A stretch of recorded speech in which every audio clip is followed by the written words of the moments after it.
What's going on, everybody? It's your man, Louie T, here with another installment of the Louie T Network podcast. Thank everybody for joining me. A couple of things I want to get to from over the weekend. The weekend was incredible from a viewing standpoint. The Olympics finale, the finish to the Olympics was just off the charts. It started Friday with, or Thursday, I believe it was, with the Olympic game against the U.S. game against Serbia. The track and field was off the charts. Um, the women's final was just crazy. And then the preseason football. It was a lot to digest. There was even some boxing on this weekend. I didn't even get to that. But anyway, I want to talk about what I saw this weekend. And then we have some developments. Hassan Reddick has requested a trade that he's not going to get from the Jets, among other topics. So lots to get to. Let's not delay. Let's get straight to the proceedings this evening. You're locked into the Louie T Network podcast that starts now.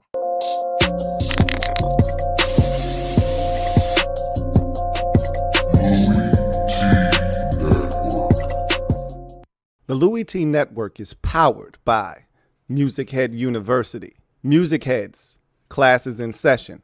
Turn me up. Enroll on YouTube now. Link is in the description.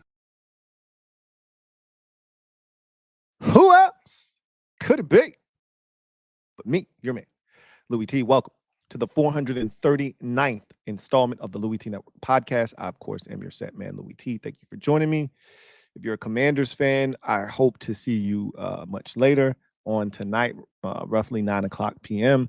We will be live talking Commanders, kind of setting the table for the week.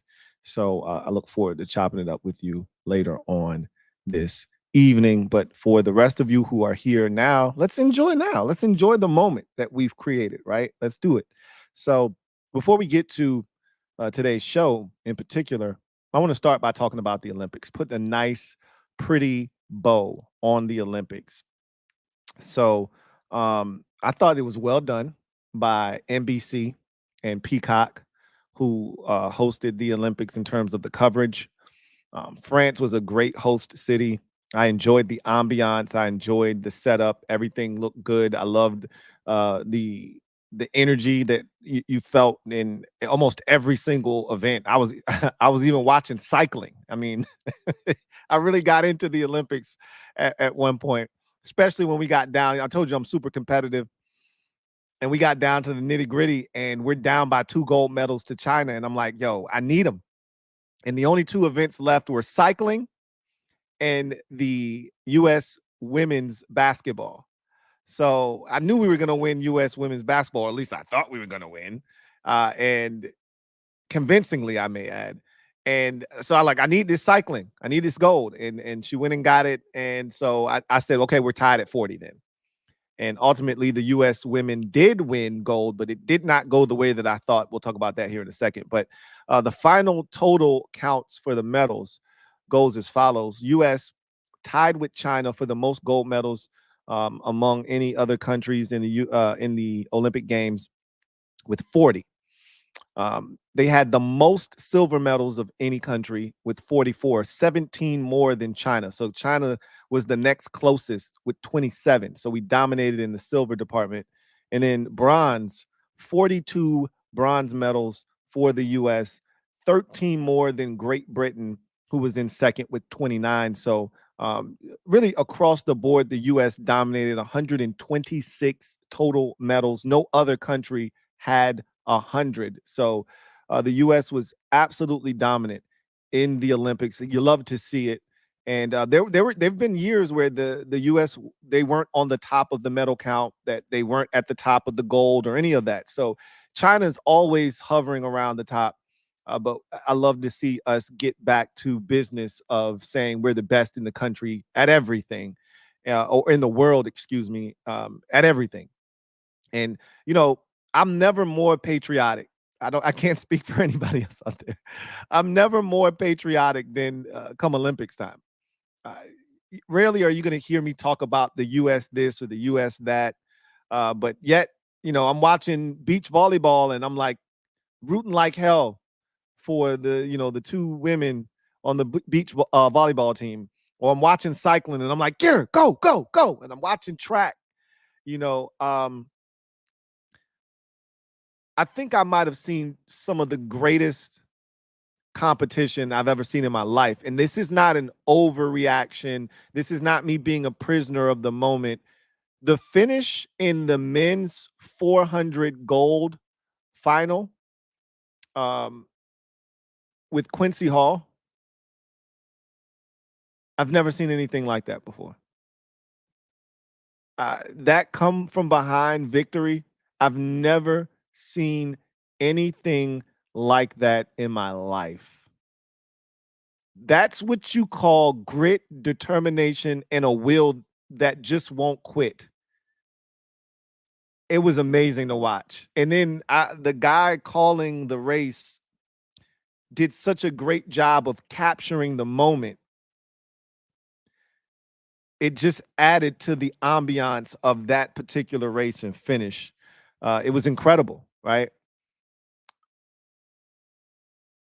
The U.S. men's basketball, let's talk about it.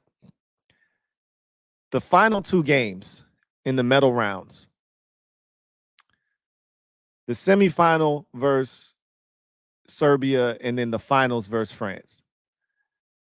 First of all, they were on the ropes against Serbia, a team that they had really disposed of twice with relative ease in the exhibition and then in the qualifying rounds, the group play.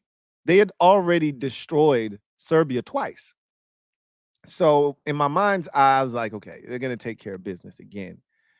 And then Serbia shoots out of their gourd. I mean, if you watch that game, they could not miss.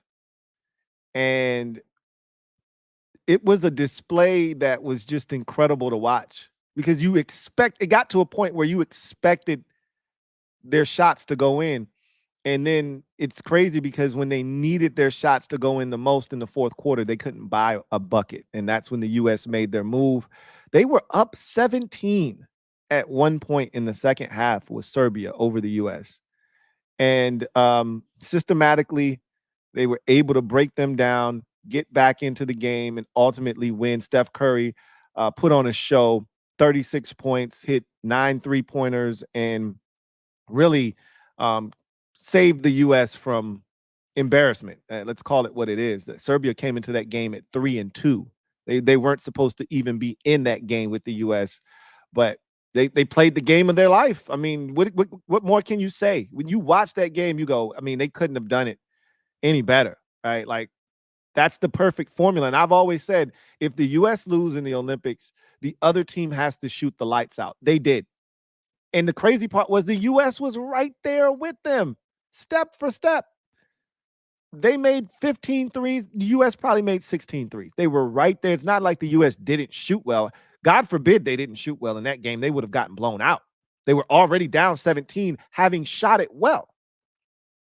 So the beauty of the U.S. is they have the ability to clamp down defensively and get the stops, and they've got the clutch gene where they can make, and they got the players for it, right? This is probably the only time we will ever see the combination of Steph, Bron, and KD on the same squad, and man, was that fun to watch. The closeout against Serbia, you got Steph doing what he did. You got KD with the step back jumper late to pretty much put the game away, but it was a big shot. I think they might have been up 2 at that time, and KD puts the sauce on him, crosses over, step back, patent it. KD shoots it, and it's wet, and you're like, damn, boy, these dudes are assassins. And it's just fun to watch. Bron, KD, Steph all on the same team. And then, in the final, wow, against France, you knew France was going to play well because they were playing in front of their home crowd. They're playing for a chance at a gold medal. You knew they weren't going to go away. I expected the U.S. to be more locked in. They were. I told you guys, I think I was doing a stream for the Commanders post game, And I told you in that stream, I expect the U.S. to win that game by double digits. They ultimately did, but if you watch the game, you know that wasn't a double-digit victory type of game, right?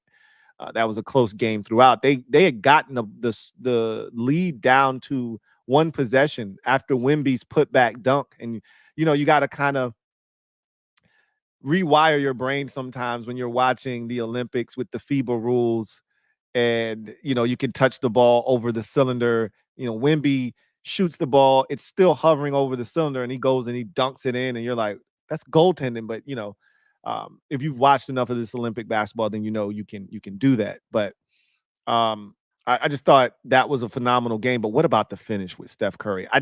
It's rare that you can get me to jump out of my seat watching a basketball game, because at this point I've watched so much basketball in my life, seen it all. You know, I've seen guys do it all. There's not much you can do to get me to jump out of my seat. But I was so enthralled with that game and the finish, and Steph going off the way that he did in his probably one and only Olympics appearance. For him to do what he did at the end of that game, they knew he was going to shoot the ball. And for him, that last one, I jumped out of my seat and I screamed like a little girl. Like, it was crazy. It was unbelievable to see what he did at the end. We'll never see another performance like that again, because we'll never see another shooter like Steph Curry again. There will be many that try to imitate, but there will never be another Steph Curry ever again. He's the greatest shooter we've ever seen. He's the greatest shooter in NBA history. He's the greatest shooter in the world. And I don't think we'll ever see anybody quite like Steph Curry again. He's got a tremendous handle to go with the shot. We've seen great shooters before, Reggie Miller, Ray Allen. Those guys couldn't dribble, though, like, you know, the way Steph can. Steph's ability to shoot off the dribble is unlike anything we've ever seen, and probably anything we will ever see again. And that finish against France, are you kidding me? Seriously. Anthony Davis's defense in that game was unreal. His offensive rebounding, his block shots, I think he had like 4 or 5 blocks in that game. A lot of people criticize Steve Kerr for his, rotations and how he was playing players. I had no issues with what he did. As a matter of fact, I commend him for blocking out the noise and doing what he felt like was the right thing to do. Jason Tatum was awful. Like, there are a lot of Boston Celtics fans crying out there, he didn't put Tatum in the game, he's terrible, this, that. Jason Tatum was a problem, and not a good one, not in a good way. He wasn't a guy that at one point you couldn't put him on the court. And here's my thought process. A lot of people were complaining about Devin Booker. Devin Booker was the perfect player to play alongside KD, Book, and Steph. You know what book we got? We got Kentucky Book. The Kentucky Book that blends in and does whatever needs to be done. He played tough defense all Olympics long. He shot it well, too, because this book is catch and shoot book. It's not ISO book. It's not dribble, get to a spot, shoot. No, this is catch and shoot book. This is the best version of Devin Booker that you can get in a team setting, right? He's the perfect complement. Whereas, and he's low usage, right? Low usage book. So when you need him to shoot, he shoots. When he's not supposed to shoot, he won't. Jason Tatum is always going to be high usage. You put him in the game, he's going to shoot the basketball. And he wasn't making shots. He was awful, as a matter of fact. Now, you could talk about he could help you on the defensive end, this, that, and the third. Maybe he could have helped defensively in some of these games where these teams were shooting the lights out of the basketball. But at the end of the day, he was going to hurt you on the offensive side. So I don't know if it would have helped you all that much. And I'll give you the microcosm of Devin Booker and his performance in the Olympics. He went 4 or 5 from deep, 15 points in that final against France. That was what you could expect from D Book the entire Olympics. He was fantastic. The last 3, the second to last 3 that Steph hit, it's a critical possession. The U.S., they're up 3. They have to have it on this possession, or else France will have a chance to tie. And Steph's already hit 2 threes in this stretch already, and they're doubling them now, and they should, right? They're hedging on the pick and roll. They're They're doubling off that pick and roll, and they're trying to get it out of his hands. Somebody's open because they're doubling, right? So he swings it to LeBron. LeBron swings it to the corner to Book. And Book could have shot it. He was open. He could have shot it. And if that was Jason Tatum, he would have shot it. And he probably would have missed. Because he wouldn't have read the room and understood the moment. But you know what Book did? He pump faked, got into the paint, drew the defense, and kicked out to a wide open Steph Curry, which was the proper play, the right play for a man that was sizzling hot at the time. I'm not supposed to be shooting this basketball. Unless I'm wide open at the rim and I can't miss, I'm not shooting this basketball. I'm giving it to the greatest shooter on the planet and the greatest shooter we've ever seen, who is as hot as one can get. And I'm going to let him close the show, because that's what you do. You let closers close. KD, closer. Steph, closer. Bron, closer. Let the closers close. Beautiful penetration, sucks in the defense, kicks it out to Steph. One dribble, reset, dagger. And that's when he put the calm down, right? Because it was down to 3, and the fans in France were going nuts, and he told them, calm down, right? And then he comes down the next time. That's his third 3 right there, right? Pushes it to 6. And then he comes down the court. They got 2 defenders on him. Somehow he steps back, fading to his right, throws up a heave job. I'm like, there's no way this is going in. That's the one that got me out of my seat. And I yelled like a little girl. Unbelievable. I can't believe what I'm watching right now. That's when he did the night celebration. That's when you knew it was over.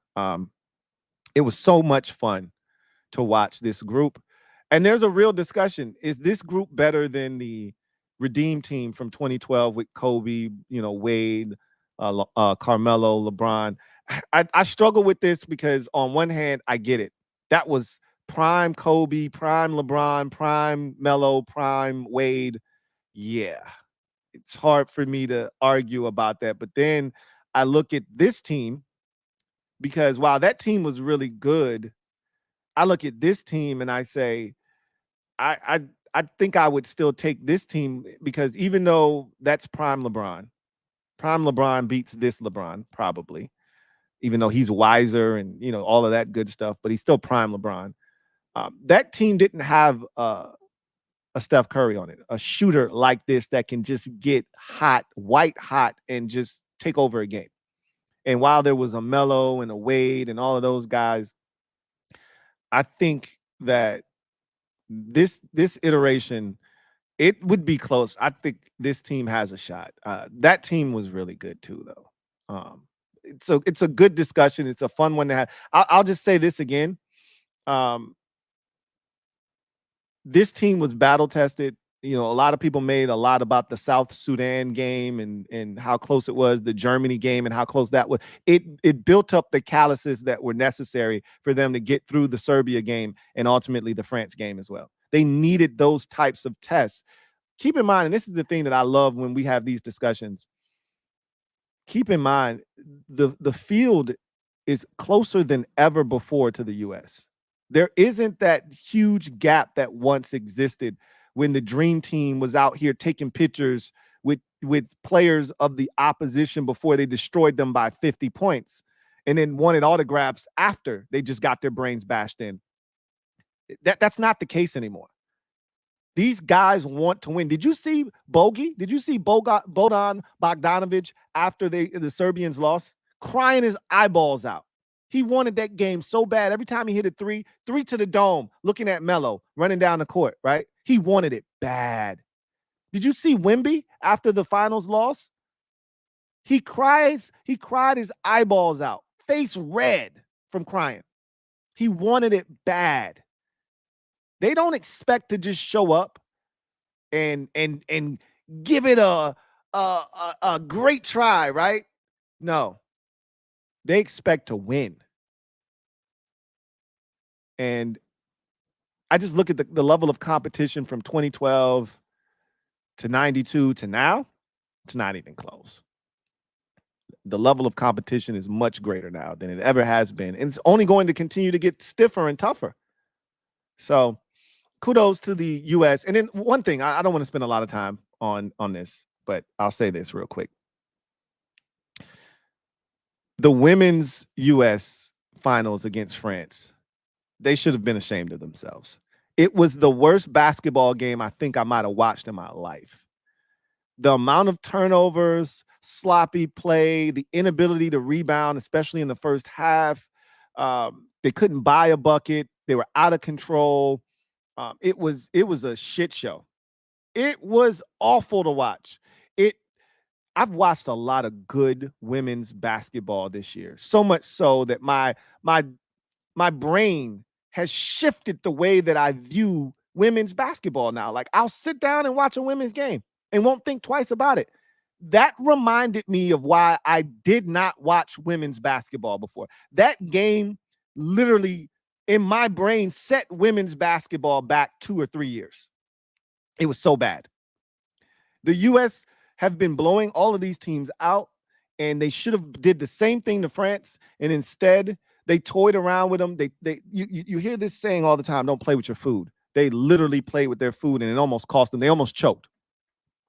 They got lucky that she stepped on the line on that three-point attempt, or else that thing would have gone to overtime, and they might have lost the damn game. And they didn't make, in the first half, I felt like they were missing free throws. They made a lot of their free throws in the second half, but that was a disappointment, to be honest with you, that game was even as close as it was. They played down to France's level, and they got away with the gold medal instead of dominating like they should have. And what they've won 8 straight gold medals. Like, we expect our women to win the gold. I was not happy about the way that they played, but they got it done. That's the most important part. Anyway, I digress. Let's get to our gem dropping session, shall we? I think we shall. Let me drop this gem on your melon. Open your mind, let your conscience be free. You're now rolling with your man, Louie T-double-E. Let me open you up. Get you thinking a little bit.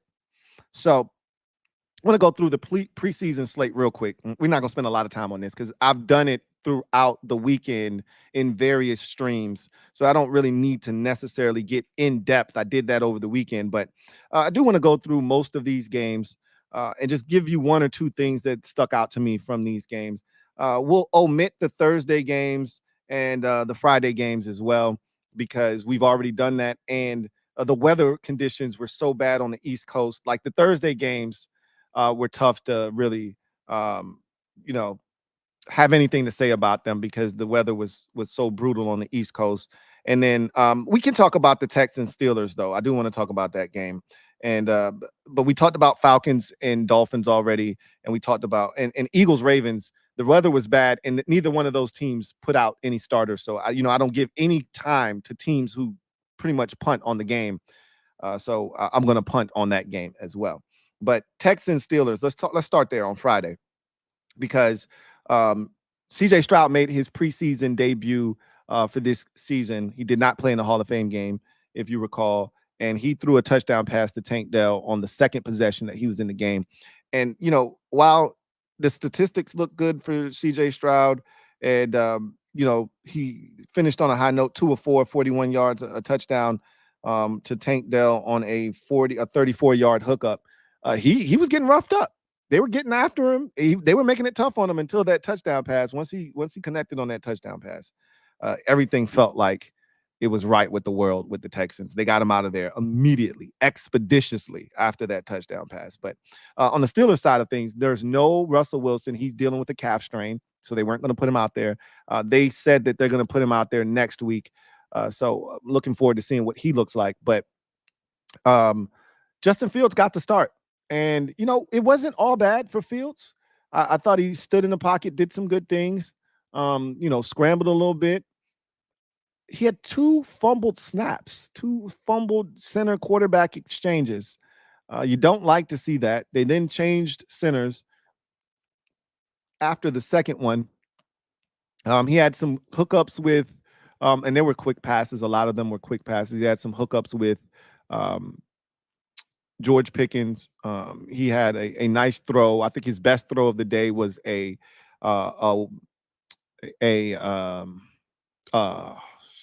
what was it? It was a bench route to Van Jefferson. I thought that was his best throw by far and away of the day. Ultimately, I didn't think he was too bad. He wasn't dynamic by any stretch of the imagination, but if you are a Steelers fan, you say, okay, that was a solid debut for Justin Fields, other than the 2 fumbles. That was a solid debut for Justin Fields. Still a lot of work to be done there, but you walked away feeling like, okay, that's not bad. Not bad at all. Texas get the win 20-12 in that ball game. You go to Saturday. We talked about Jets Commanders a ton. I'll just quickly tell you that Jaden Daniels, the number 2 overall pick, had an 11-play drive to start that game off, capped it off with a 3-yard touchdown run. That was on the heels of a 42-yard pass hookup on a 3rd and 6 to De'Ami Brown, in which he checked to that go ball and put a dime out there.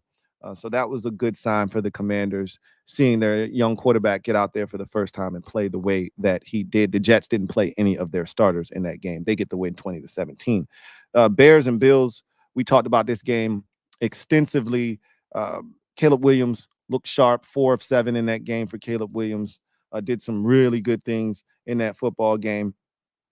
Had about 2 possessions. I think both ended up being scoring possessions. I thought he had a couple of amazing throws, including one on the right sideline as he's rolling out. He's amazing, man. He's going to be fun to watch this year. Josh Allen got out there and had a couple of possessions, played the whole entire first quarter, which amounted to 2 possessions, and then he got out of there. But 33-6 was the final in that game. And the Bills have some work to do on offense, which is why they played Josh Allen. I think that's a sign that they feel like, hey, we got to get all of these new pieces and parts on the same page. Hence, they put Josh Allen out there for the first time in 5 years in the preseason in game number 1 out there with the starters. So that's going to be interesting to see develop over the rest of this preseason. Will that be it? Will they play in preseason game 2? Will they get more work, or will they save it for the regular season? We will see. Raiders Vikings, that was a fun game to watch. JJ McCarthy, we talked about him already, did some really good things in that game. I thought he 11 of 17, 188 yards and 2 touchdowns and 1 interception. He was out there letting it fly. He didn't look like the Michigan conservative, don't lose the game. There may have been a greater John Harbaugh influence than I gave credit for with JJ McCarthy, because he was letting that sumbitch fly in that game, and he was super accurate with it too. So he was fun to watch. The Raiders have a quarterback competition going on, and I remember after that game, I talked about it. I said, I wonder how they're gonna, play that quarterback situation, because it was interesting how it played out in the game. Head coach Antonio Pierce has come out and said that he's going to make a decision after their second preseason game this upcoming weekend. He's going to make a decision on the quarterback as to who's going to be QB1. I think you're going to see a lot of teams who have quarterback battles going on, and there are not many around the league that actually have legitimate quarterback battles going on. But I think even the teams like Washington, who don't really have a true quarterback battle going on, but have not officially announced QB1, I think you're going to hear a lot of those teams after the second preseason game announce who QB number 1 is going to be, and the Raiders fall into that category. I thought both quarterbacks looked good in their own right. I thought Aiden O'Connell showed mastery of that offense. I thought he manipulated the pocket well, was extremely accurate. I thought he did some really good things in that game. He went 7 of 9 for 76 yards on the opening drive, and I thought he played well, and he did nothing to remove himself from the QB1 label if that's where he is currently positioned. But they signed Gardner Minshew to come in and be the starter. And I thought he did some good things too. So it'll be interesting to see what they decide to do. Vikings get the win in that game, 24-23. Packers and Browns. Jordan Love was out there with the first team offense and made it nice and quick. You love to see it, right? When you have a quarterback that you know is good, and he's out there with the first team offense early in the game, you just want him to go out there, score quickly, and get out, right? And that's exactly what Jordan Love did. 2 passes, a 65-yarder to Dontavius Wicks for the touchdown, and his day was done. You can't draw it up any better than that. He threw a wide receiver screen that lost 3 yards, and then a 65-yard dot to Dontavius Wicks, who caught it, cut back, and scored. And that was his night. And that's all you needed to see. That's all, folks. Drive safe. Packers get the win 23-10 over the Cleveland Browns.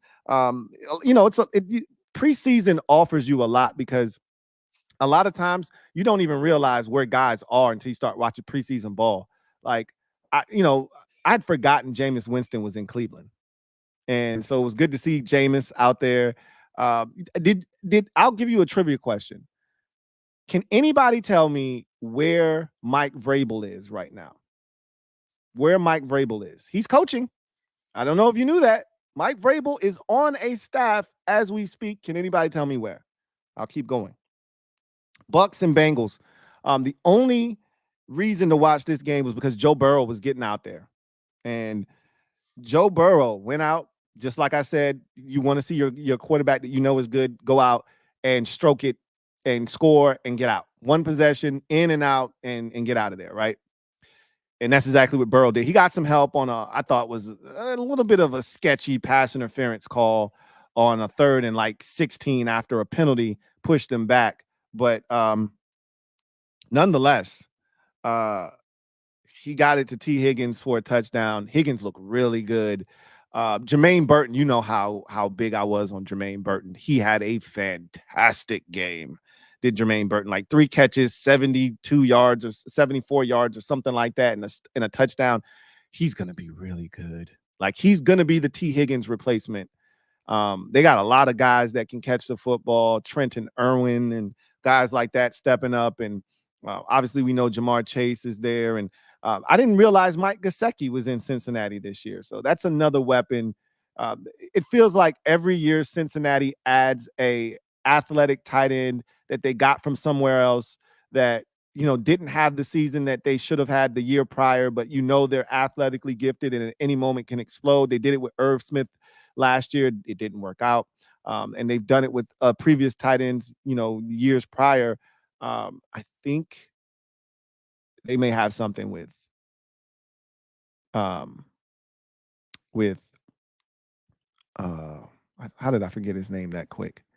The tight end. Anyway, I that quick, I just blanked on his name. I just know he had the worst gritty we've ever seen in our lives. But Burrow took care of business, got out of there, and so that was the extent of that game. 17-14 Bucks get it done there. Chiefs and Jags was a really good game because both teams put their first team offenses and defenses out on the field. They were mixing and matching parts defensively. You didn't get the Chiefs' full first-team defense. You didn't get the Jags' full first-team defense, but you got pieces of their first-team defense, but you got their entire first-team offenses on both sides. Trevor Lawrence looked good and sharp and scored on his opening possession and got out of there. Mac Jones looked good. He was 9 of 11, and I thought he was really comfortable in Jacksonville there, so he looked good in a backup capacity. Patrick Mahomes got out there, threw it a few times, didn't do much. They punted the football, and then he got out of there. They did sustain a massive injury to Hollywood Brown, which sucks, but he does not require surgery, but he dislocated his clavicle, I think, it just sounds painful, right? So he's going to be out for some time. That's how they termed it and phrased it. He does not have to have surgery. That's a good thing. So I think he could be back by maybe week 3 or 4 is my guess. But he's going to be out a while. I'll just leave it at that. But this was a fun game to watch. 26-13, Jags got it done. And just a side note, their rookie first-round wide receiver, Brian Thomas Jr., had a big 42-yard catch in this game as well. So you love to see the young fellas get in there and get busy early. So another young wide receiver going to work. Titans 49ers. I enjoyed this one early on. Titans put their offense out there for full display, and we saw the biggest return of the weekend. So we were now fully exposed for a full slate of games to the dynamic kickoff, right? So everybody had to go through it. We saw the teams go through the dynamic kickoff. I think I've adjusted to the dynamic kickoff now. I'm used to seeing it. And I expect it to be a fun play this season. And the Titans return man, I don't remember what his name was, but he had the biggest return of any player this weekend with the dynamic kickoff. He had a nice run back too. He spun off of initial contact once he got to the first wave of defenders. Then the kicker tried to tackle him. He spun off of him too, and then he turned on the Jets, got to the outside up the left sideline before he was pushed out of bounds. It was probably like a 55, 60-yard return when it was all said and done, down to the 49ers 30-yard line. Then they tacked on a personal foul penalty for a late hit out of bounds. And so Will Levis's first possession of the preseason started at the 49ers 15-yard line. Like 5 plays later, he was in the end zone on a quarterback sneak. Tony Pollard looked good. Will Levis looked good. He came back out for another possession after that, took him down the field again. That possession started with great field position. Again, I think the Titans forced a turnover, if I'm not mistaken, and he came out and got on the field with great field position yet again, took full advantage, and they went down and they scored another touchdown. This time, I want to say the first touchdown was Will Levis on the quarterback sneak. The second touchdown, I want to say, was Tajay Spears getting into the end zone. And that was the day for Will Levis. He connected on a beautiful third down throw to their newest wide receiver, free agent acquisition, Calvin Ridley. He looks good. So, the Titans quietly, I forgot, Tony Pollard was out there. They quietly have a solid group of skill players, right? They're going to be interesting to watch. I'm going to reserve judgment on the Titans right now. They're going to be interesting, I think. Will Levis, for as weird as some of his processes look, he's throwing off platform. The footwork is terrible, but it gets there. He's got a big arm. It gets there. He's going to be fun. I like Will Levis. I like watching him play because he's unorthodox. They're going to be interesting. The Titans are going to be interesting. I'll say that. They got it done 17-13 over the 49ers. Seahawks and Chargers. Look, I was going to watch this game because I got to go watch my boy. NHO. New how order. I had to go check on my boy because people was talking shit, putting dirt on my boy's name, right? Talking about how bad he was out there playing, and he might not even be the third quarterback in Seattle. I'm like, chill, bro, chill. It's early. Let my man cook a little bit. And sure enough, Sam went out there, did his thing.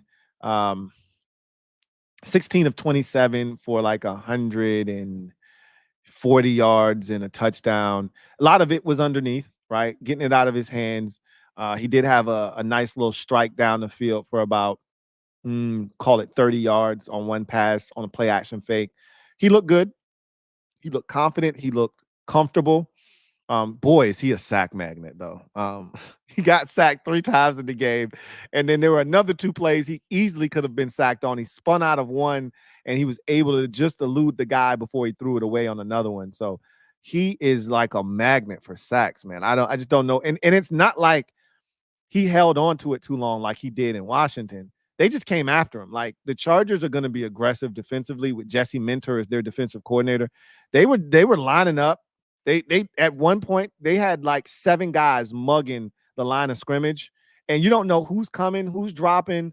That's what he does as a defensive coordinator. He likes to create confusion, and they were sending 6, 5, and 6. Most times in preseason, you're not seeing a lot of blitzing going on. They were blitzing the shit out of Sam Howell, and I think that's going to be a theme when he gets in there. Teams are going to heat him up to see how he handles pressure, to see if he's going to see ghosts and hold on to it and take a sack. And he took a few in this game, but he also showcased the wheels on a 3rd down and long. He took off on a 3rd and 9 and ran for about 16 yards. And so all in all, Sam looked just fine. He looked comfortable. He delivered the football. He looks like the backup quarterback, and Seattle probably feels really good about their investment right now. It's early, right? It's early, and it's only one game, and it's a small sample size, but they probably feel good about Sam Howell. He looked good. He looked like the Sam Howell that I felt like could get it done in this league. So thought he played well. Saints and Cardinals. This was actually a fun game. I don't know why I watched this entire game. I know why. I'm lying. I know why I watched this whole game. I started out watching this game because I only had interest in Spencer Rattler. But then I start the game off and Derek Carr's in the game. And I'm like, oh, what a pleasant surprise. The Saints are playing their starters. So I watched the beginning of the game, and then I just found myself just hanging around. And the next thing you know, Spencer Rattler comes in and he finished the game up and he took them on a game-winning drive. And then somebody sent me a tweet. And let me see if I can pull up this tweet from somebody. So let me give somebody some credit, some love real quick, if I can find the damn thing. Let me just pull up my Twitter real quick. Somebody sent me a tweet and they was like, look, man, these are all of the teams with extra kickers out here. Let me see if I can find. Here it is. So shout out to Kurt Holmes. Shout out to my guy Kurt Holmes for sending me this list. He says, Louie, here are the teams with 2 kickers on their rosters, excluding us. Pittsburgh has Matthew Wright and Chris Boswell. Boswell is the starter. Wright is going to be cut. I don't want Matthew Wright. He stinks. And he doesn't have a big leg. Green Bay has Alex Hale and Anders Carlson. Carlson is the starter. I got to check out this Alex Hale guy to see if he's worth a damn. Indianapolis has Matt Gay and Spencer Schrader. I watched that game. I watched Spencer Schrader. I'm good. I'll pass. Thanks. Tennessee has Nick Falk, who's their starter, and Braden Narverson. Don't know him. I'd have to get familiar with him. Carolina has Eddie Pinheiro and Harrison Mevis. Pinheiro is their kicker, their starter. And Mevis, if I'm not mistaken, is the kicker from. That's why that name rings a bell. He's from Missouri, and he was the one drilling those 59 and 60 yarders that were game winners last year. So I know he's got a big leg. I'm clocking Carolina like, hey, you don't want Mevis? Let me get at him, right? I know he's got a big leg. He's a big, thick, pudgy kicker too. New Orleans has Blake Groupie, who is their kicker, and then Charlie Smith, who drilled the game winner. I said, hey, Charlie, that shit looked good, man. That was from about 37, 38 yards out. Again, I know not a long field goal, but that thing was at the top of the net, down the middle with the game on the line, and Charlie got hyped after he made that kick, right? I loved it for Charlie, and I'm like, hey, Charlie, I'm watching you. I got eyes on you, Charlie. All right, don't piss me off. I'll be watching next week. Don't piss me off, Charlie. So wanted to make mention of that. Charlie Smith knocked home the game winner in that game. That was a fun game. Saints got the win, and I thought Spencer Rattler, and I haven't talked about him, he was the only quarterback from last year's draft class of QBs that I really want to keep tabs on that I really haven't talked about. So let's get into his numbers real quick. I thought he looked poised. I thought he showcased his wheels. He got a little banged up in this game too. He took a hit on a run, got up a little gimpy, but he would not come out of the game. 9 of 17 for 70 yards for Spencer Rattler. He ran it twice for 8 yards and a touchdown. He took a big hit on that touchdown run, by the way. But I just thought he did some really good things, showed good command of the offense. Didn't look like the moment was too big for him, especially on that final drive where he had to take him all the way down the field in the field goal range. He was aided with a couple of offside penalties by the Cardinals. But I thought Spencer Rattler, for his NFL preseason debut, much like the rest of that class of quarterbacks, I thought he looked comfortable. He looked like he belonged. And then Sunday, we had 2 games. Broncos, Colts. We already talked about that one ad nauseum, did an entire video on that one. So we really don't need to get into that game in particular, but, you know, just really quick, the cliff notes from that game. The 3 quarterbacks, the game started with Jarrett Stidham at quarterback. He was solid. He had 2 possessions. The second one ended in an interception that was not his fault. And then in came Bo Nix, who played the remainder of the first half into the third quarter and played well. Really looked good, looked poised, looked like he was very comfortable in Sean Payton's offense. Dink and dunked, managed the game, kept them ahead of the sticks, did what you expect Bo Nix to do, but he also added in an extra added flavor of mobility that I wasn't expecting. I know he can move. I know that's a part of his package, but it was good to pause. But it was good to see him get out there, move around, extend plays with his legs, run, make things happen with his legs when the play broke down, and just be more mobile than we saw him have to be at Oregon. So I thought he just looked comfortable. And then Anthony Richardson looked rusty. He looked like the timing was off and that, he needs more reps. And so this was good work for him, 2 of 4 on the last pass that he played the game in on a third down to his tight end. It should have been a first down, but he threw the ball late and behind him, which resulted in the tight end not being able to turn up the field and get the first down. So it was a solid, debut for Richardson, but it's just good to see him back out on the field. 34-30, the Broncos got it done in a very crazy game with a ton of points, as you can see, and a bunch of turnovers.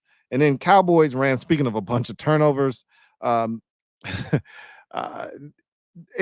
rarely see a guy throw 4 interceptions in a preseason game.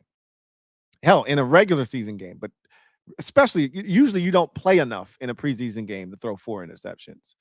But Stetson Bennett threw 4 interceptions in the game against Dallas, but ended up tossing the game-winning score with 4 seconds left. So how about that for redemption? As the Rams beat the Cowboys 13-12. Not really much to see here. Neither team played any of their starters. The only reason that this game even has relevance, and I'm even talking about it, because I could give 2 shits about Stetson Bennett throwing 4 picks. I could care less.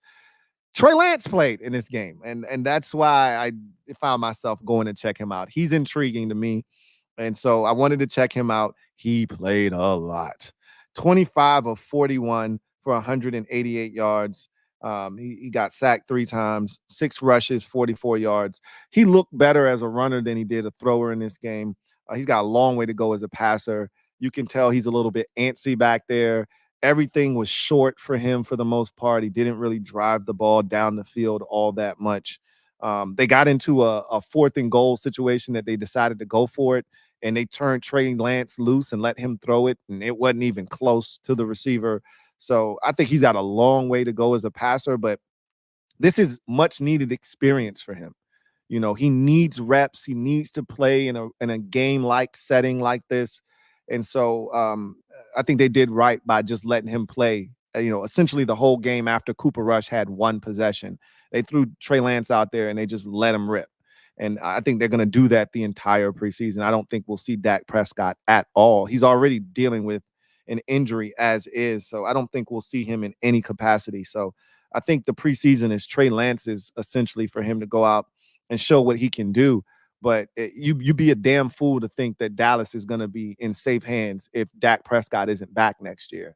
And Trey Lance is just going to pick up where Dak left off. You got another thing coming. So there's a lot to that whole situation in Dallas. But you want to see him out there, because the only way you're going to be able to gauge where he is by getting him out there and getting him reps. The Rams win the game 13-12. So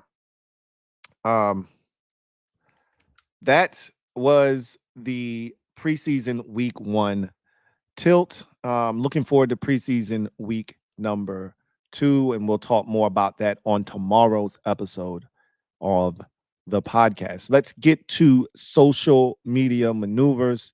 I'm a midday marauder. You guys know how this works. For those of you who do not, it's very simple. Use the hashtag LouieTLive to have your comment read on the air if it is pertinent.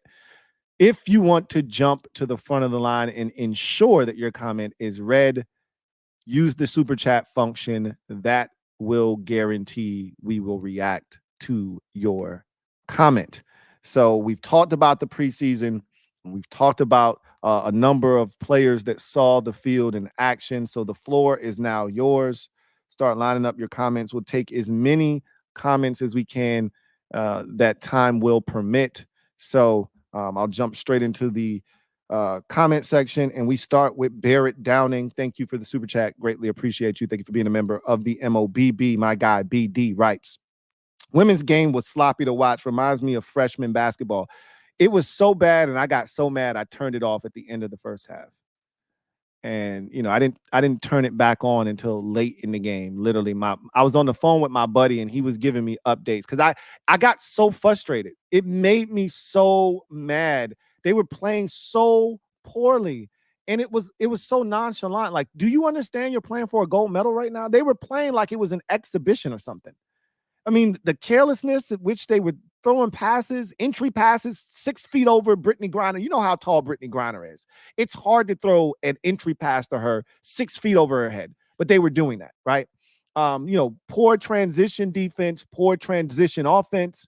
They're getting a rebound. They're trying to throw outlets. It's getting intercepted. I'm like, what are you doing? They're not rebounding the basketball. These are lazy attempts at rebounds, and it was just hard to watch. It was a level of basketball at which I hadn't seen played in a very long time, men or women's, and it was so hard for me to watch. I got so upset I had to turn it off.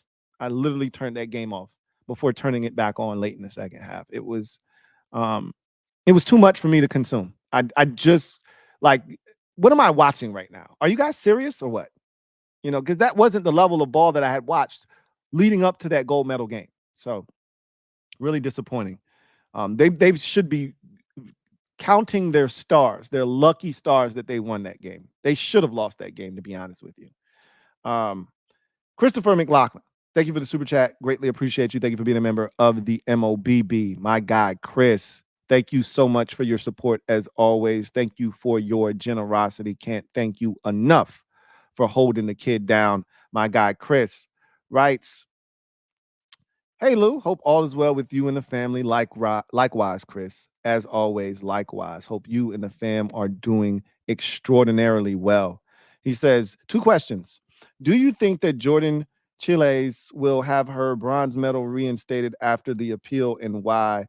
And 2, why do you believe U.S. men's soccer is not able to generate talent making it to the top 10 in the world? So I don't know about the bronze medal being reinstated or not. I can't speak to that. I don't know enough about that situation. Sorry about that, Chris. There's certain aspects of the Olympics that I didn't follow as closely as others.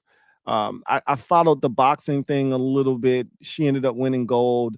But I can't even really speak to that situation as much. I know it's something to do with chromosomes, and she's actually a female. She's born as a female. That's what her birth certificate says. So I really didn't get as into some of that stuff. So I don't know enough about that situation to speak on it. Sorry about that. But I can talk about the soccer a little bit. Now, I'm not going to sit here and act like I'm some kind of soccer enthusiast, but I did watch the women's soccer, a little bit of that on Saturday.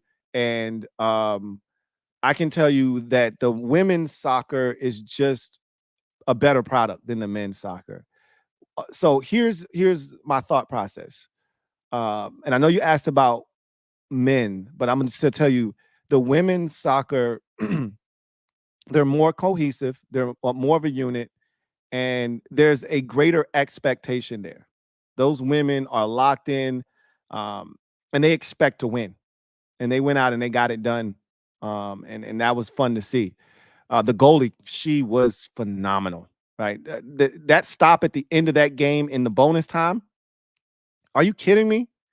Like, I know it didn't get as much run, and it's not going to be as famous as Brandy Chastain running and sliding and ripping her shirt off, but that stop to preserve the gold in a 1-0 game, are you kidding me? What? She had a couple of just ridiculous saves. The men, to me, here's the problem. One, there's just more talent out there. U.S. soccer is never going to mean as much as women's soccer. There will always be guys wanting to play other sports. They're never going to get the best athletes playing soccer. And it just doesn't mean as much to us in this country. So even the best of the best that we can put out there is going to pale in comparison to other countries where they eat, sleep, and breathe soccer. They've got guys that are 13 years old that are phenoms. Like, we produce those in other sports like basketball and football. We don't produce those in soccer, because if you're that good of an athlete, you're going to play something else more likely than not. You're just not focused. Just like tennis. we get dominated in tennis. Now that the Williams sisters are completely gone from the sport, there's no more Serena to save us in women's tennis. We're gonna get dominated. We've already been down. We haven't had a men's tennis player be any good in how long? Who's the last guy? Andy Murray? I think he just played in his last Olympic and he's done. Like, he hasn't been relevant in probably 7 years. What are we talking about? Andy Roddick? Like, who's the last good male tennis player we've had in the U.S.? We got TFO, right? He's good, but he ain't great. So what I'm telling you is, if you're an athlete, you're not playing tennis, you're not playing soccer, you're playing basketball, you're playing baseball, you're playing football, you're playing something else, right? And we don't focus in on soccer. Like, females focus in on soccer in this country because of all the sports. Yeah, you could become a professional basketball player and you know, seeing what's happening with that sport and how it's starting to shift in its popularity due to this influx of talent with Aja Wilson and obviously now Caitlin Clark and Angel Reese. Thank you. It's starting to take off. So there's an opportunity to make money, because you weren't making money as a professional NBA women's NBA player. You weren't. Now you can make money, and you can make money off the court, right? Which is what you're seeing Angel Reese do and Caitlin Clark do.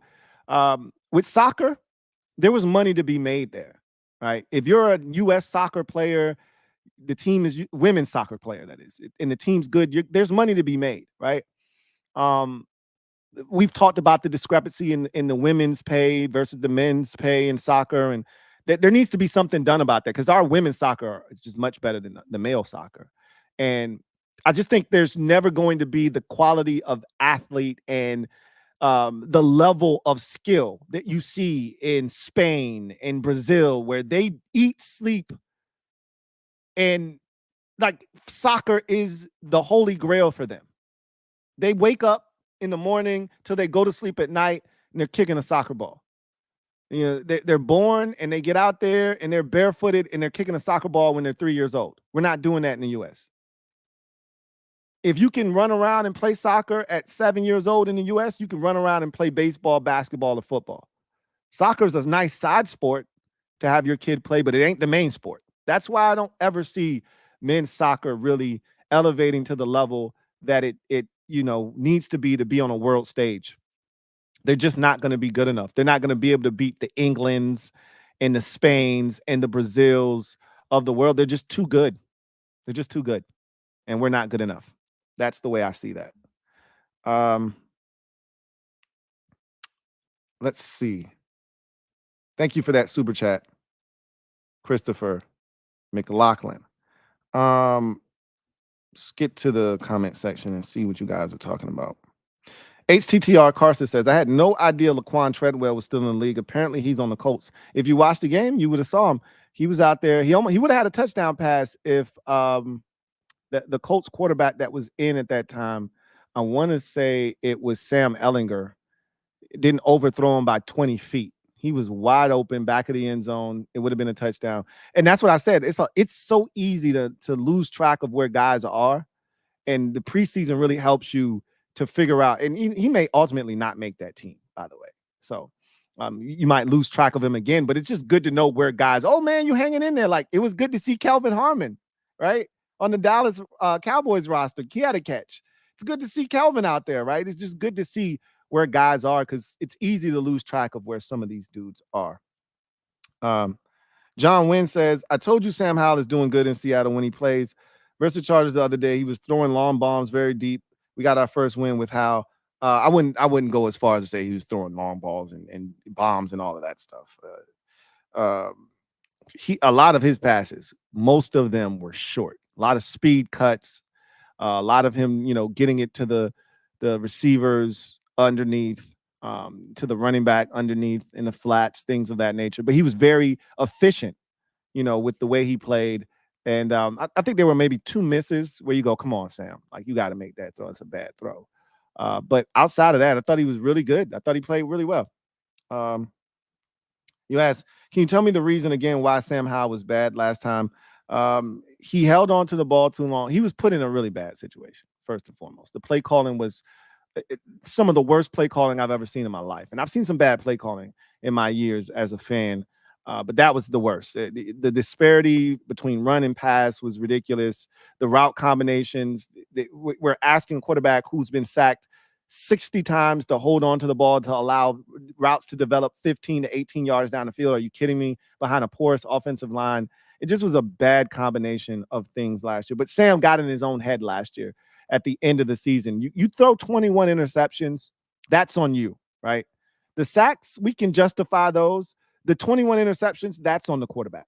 That's on the quarterback. And so Sam really played poorly, especially down the stretch of last season. Right up until that Seahawks game, he was playing really well, and then it all came crashing down thereafter. And boy, did it get ugly. 6 pick sixes. I think he threw 21 interceptions. There's no coming back from that. Not in the same location. Good for him to go to Seattle, and we'll see what happens out there. Todd Labor writes, hey, Louie. What's up, Todd? He said, what did you think of Jaden Daniels? I thought he played great, especially when he threw that bomb to De'Ami Brown. What did you think of Sam Hartman and Jeff Driscoll? Talked about that already, Todd, in the post-game breakdown, but quickly, Jaden was awesome.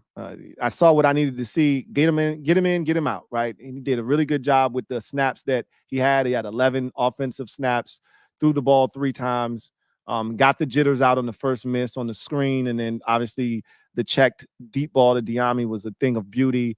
The touchdown run was awesome to see. So I thought he did a really good job of commanding the offense, getting them in and out of the huddle. There was tempo with the offense. You saw that. So it was just a lot of good going on with Washington on offense, and it starts with the quarterback.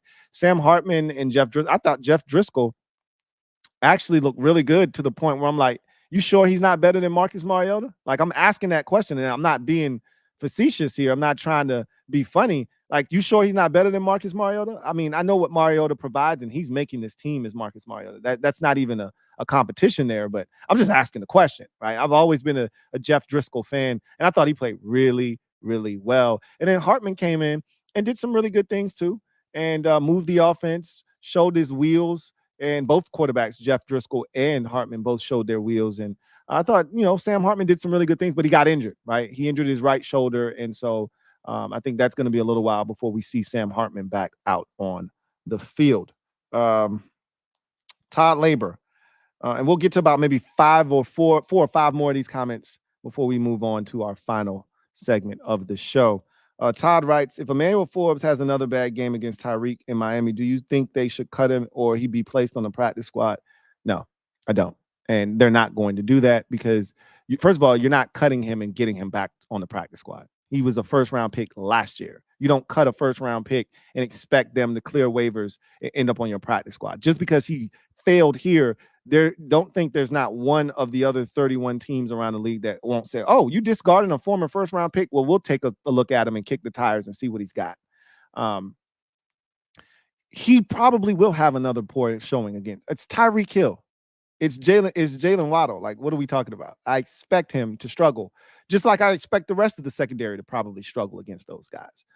Bottom line is, I'm not going to overreact. I've already made my stance clear on where I sit with Emmanuel Forbes. Todd Laborer writes, Hassan Reddick wants out of New York. Do you want the Commanders to go after him, or do you think Howard Roseman might lure him back to Philly? He's not being traded. The Jets have already come out, and Joe Douglas, their GM, has already said we're not trading him. So it's not happening. And no, I wouldn't want the Commanders to go after him because, again, you run into the same thing that I talked about with Brandon Ayuk is you not only are you trading for a guy, then you have to pay him, right? If we wanted Hassan Reddick, we could have traded for him in the offseason. The Eagles, they essentially gave him away for a song this offseason. They didn't even get a pick in this year's draft. They got a pick in next year's draft. Like, if we wanted Hassan Reddick, we could have gotten him already. So, no, I don't. And he's not being traded anyway. But, no, I wouldn't trade for him, and I don't think they would either.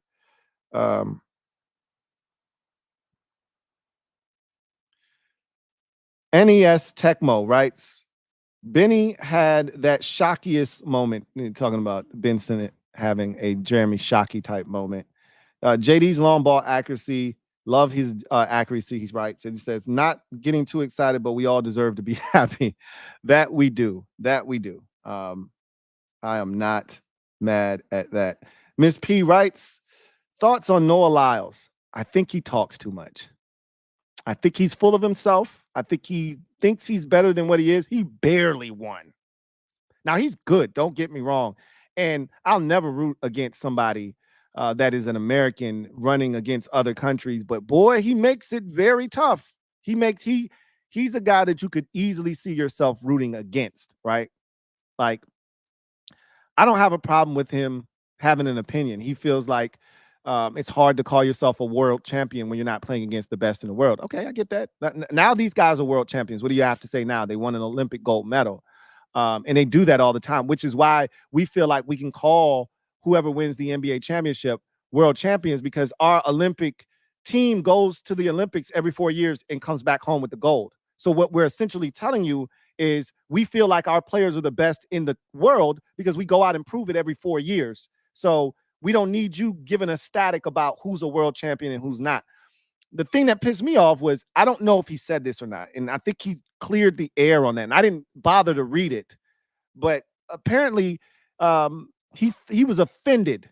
This is what I read. Now, again, sometimes you have to be careful when things are put out there on social media because they don't get the entire story, and so I don't want to run with it too far, but the way that he's carried and conducted himself thus far, I could see him saying something like this. And so Adidas invited him to a party celebrating Anthony Edwards' his shoe, right? And he said he was appalled that they would invite him to a guy who hasn't won anything. And I just was like, are you kidding me, right? Did you really say that, Noah? You didn't really say that, did you? Did you? Now, reportedly, he looked to clear things up. I don't know if he said it or not. So I'm going to reserve judgment on that one. But I thought he was awesome coming back and winning the gold medal. I was pulling for him. I was jumping up and down. Come on, go, Noah, go. But he had COVID and he won a bronze with COVID, and he's got asthma. And so that's an incredible feat there. But, he just seems a bit, braggadocious and somewhat full of himself. But and look, when you're an Olympic gold medalist, there's not much I'm going to say to you, right? He backed it up. Had he come away with silver, oh, they would have been on his ass and it would not have been pretty. Had he come away with silver, bronze, or not medaled at all in that 100, it would have got ugly for him. But I'm glad he did. I'm glad he did. I'm glad that he did. Let's see. We'll take 2 or 3 more. I think we got enough time to take 2 or 3 more. Let's see.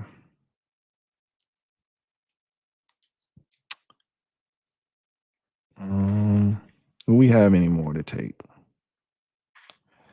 Larry Alderman says, this man fixed his lips to say women's soccer is better than the men's while describing the level of competition the men has to face. The women's competition is nowhere near the males, which is fine. Then they dominate, and that's why they go out and they win. That's what you're supposed to do. I'm just telling you that their product is better because they get results. That's all I care about. I don't want to hear about whose product is inferior, or which competition is better or not. You know how I feel about that. Dominate the competition they put in front of you. And that's what the women's soccer does on a year in, year out basis. They're always in the Olympics. There have been years where the men didn't even qualify for the Olympics. There's no such thing with women's soccer. We could make the same excuses for the women's soccer that they're not getting the same level of talent, but they find ways to get it. They just fired their coach. They had a controversy. They just fired their coach not too long ago, had a controversy, and they still won gold. Now, you could blame it on the level of competition all you want. I'm just going to tell you, the men's soccer isn't up to par, and it never will be. And it just is what it is, right? I mean, we could talk about why that is, but I'm talking about results. And the women's soccer get results. So, I mean, it is what it is.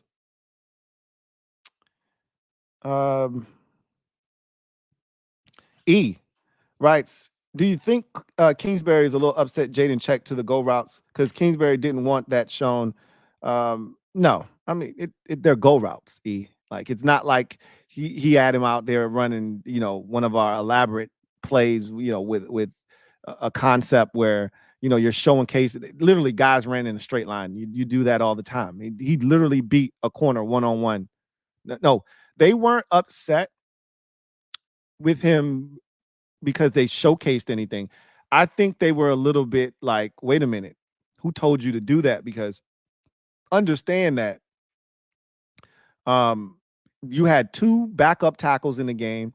You're putting yourself at risk doing that.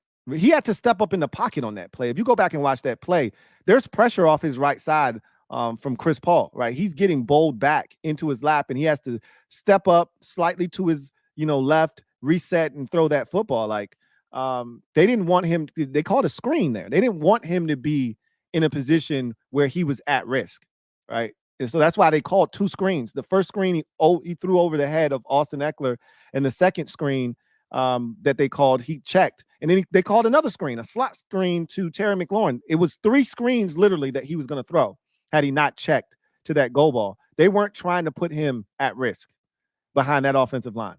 So that's why they were a little bit like, bro, we appreciate what you did. We're glad you saw the look, but hey, we trying to make sure you get out of here alive.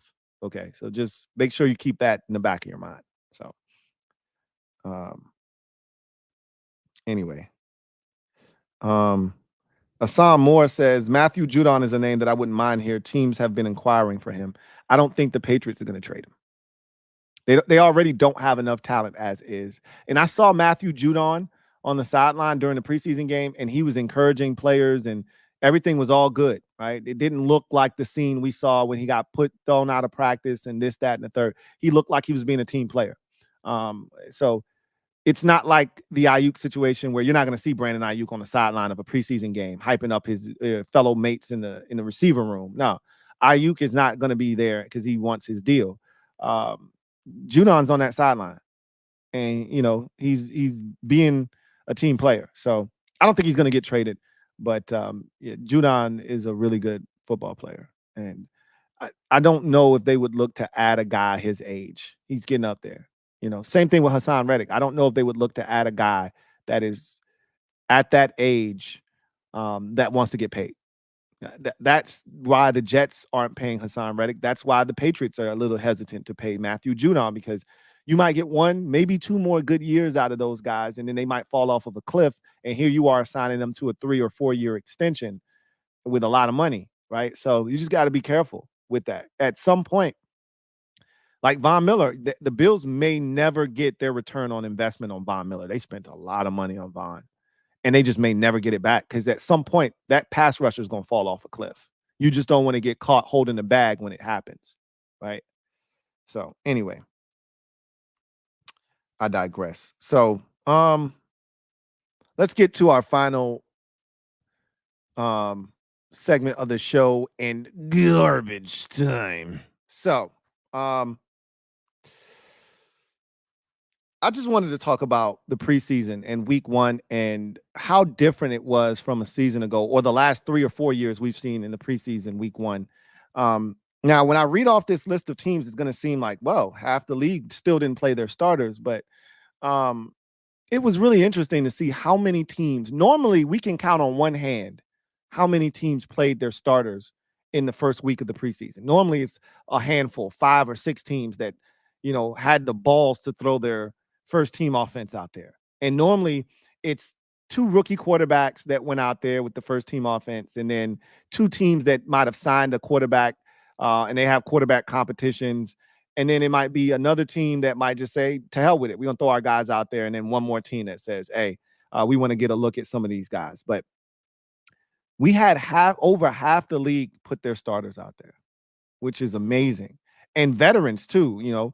Mahomes was out there, and Allen was out there, and Burrow, for various reasons. Like Burrow missed so much time last year, they want to see him. Allen got a whole new group of receivers, so they want to see that.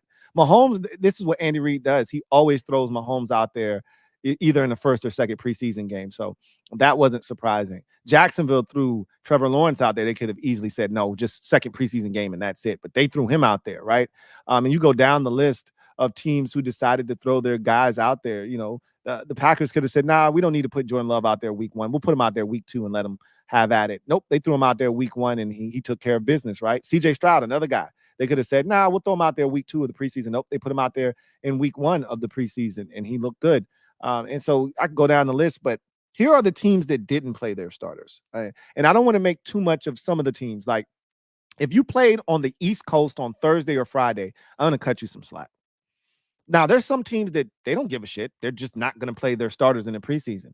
The Rams aren't going to play their starters no matter what in the preseason. That's just how they roll. The Eagles, they may play Jalen Hurts one possession here in the second preseason game, but generally speaking, they don't play their starters. The Ravens never play Lamar Jackson and their starters in the preseason, ever, right? So there's just certain teams, they're just not going to do it. The Lions, I can't see them throwing Jared Goff and that group out there, especially if they've gotten joint practice work like they did with the Giants last week. But here are the teams that didn't play their starters. The Panthers, that shit, I don't understand it. And I get it. The weather was awful. And you don't maybe want to put your starters. And that's the only thing I'm hanging my hat on there.